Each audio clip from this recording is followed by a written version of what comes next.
Can you still make money in Bitcoin? That's the question I'm answering today.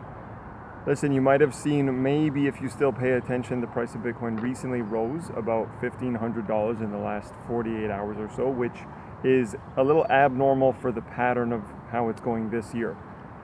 You know, the price is pretty much flatlined for Bitcoin and all cryptocurrencies, and I have my own reasons for no longer discussing cryptocurrency or Bitcoin. I think the industry has been changed and fixed, and it's no longer what it was from before, but that's a topic for another video. This video is, can you still make money in Bitcoin and cryptocurrency? And for me, the answer is yes.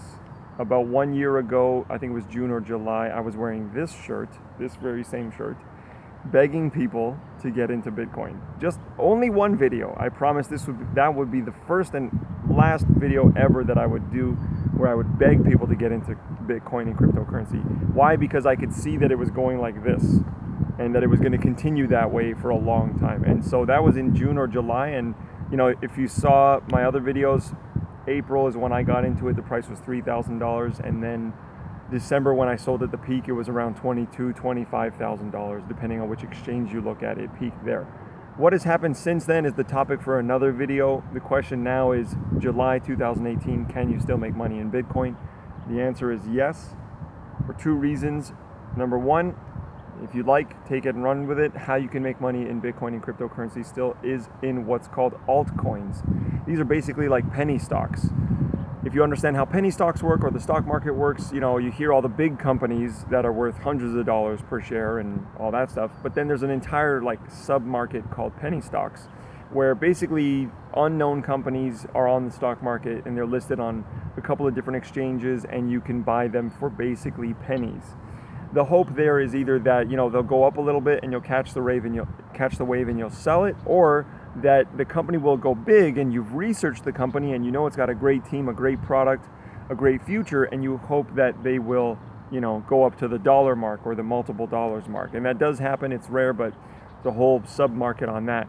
And so for altcoins, you can basically do that in the same kind of way, because there are still new companies being created, new coins and new technology around Bitcoin and around blockchain being developed. Remember that Bitcoin is a game-changing technology. Blockchain, which comes from Bitcoin, is the game-changing technology. So if you're patient and you'd like to do your research, or you'd like to do that and take advantage of that, then you can research a lot of different altcoins. There's over 1,000, and find out what their purpose is and what their merits are for people and for the planet. Like real case uses, legitimate businesses, okay? That's method number one. Method number two is there's still some volatility on a daily basis. Slight, barely significant, really 1 to 3% on a daily basis, okay? So in the last week, it's gone up, I think, just over 10%. That's an anomaly. That hasn't happened yet this year, really.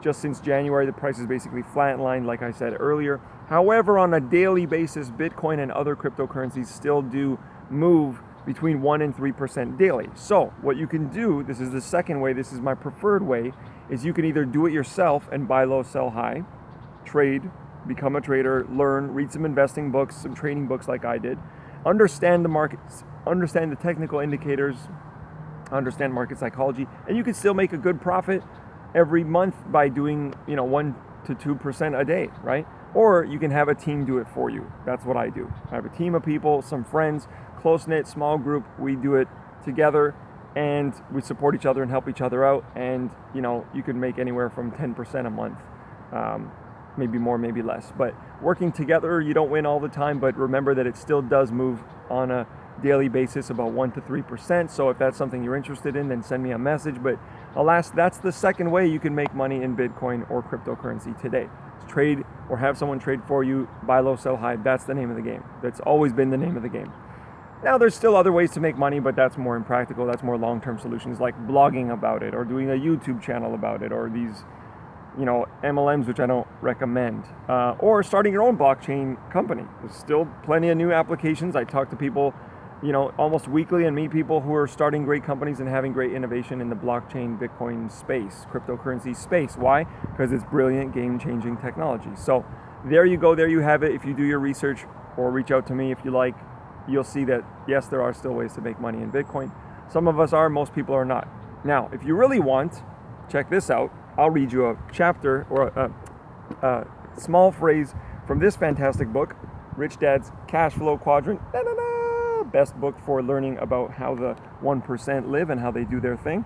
The BNI quadrant, the business and the investor quadrant, is where this book focuses. So if you've read Rich Dad Poor Dad, and I highly recommend everyone does, best place for a financial education. ESBI, the 4 quadrants. Hopefully you can see that. Employee, self-employed, business owner, and investor. In this book, he educates on the business owner and investor. Now listen to this. You might have to watch this part twice because I'm going to speak it fast because I don't have much time left. Listen to this. He's talking about the I. He's talking about history repeating itself and being an investor. Listen to this.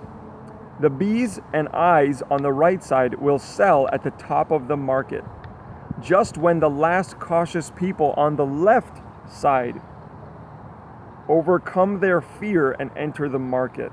Something newsworthy will happen, the market will crash, and when the dust settles, the investors will move back in. They will buy back what they just sold. That's exactly what happened with Bitcoin. That's why so many people were pissed, and so many people got into the game late. Because the media, I told you, the media started covering Bitcoin and cryptocurrency in the mostly fall to winter 2017. And then what happened? The price went like this, and everybody wanted into Bitcoin, and everybody got in, and they bought high. And the game is not buy high, sell low. It is buy low and sell high. As he said, history repeats itself. I was blown away when I read those words because that is exactly what happened. Learn from the mistakes. Let's learn from history. Peace.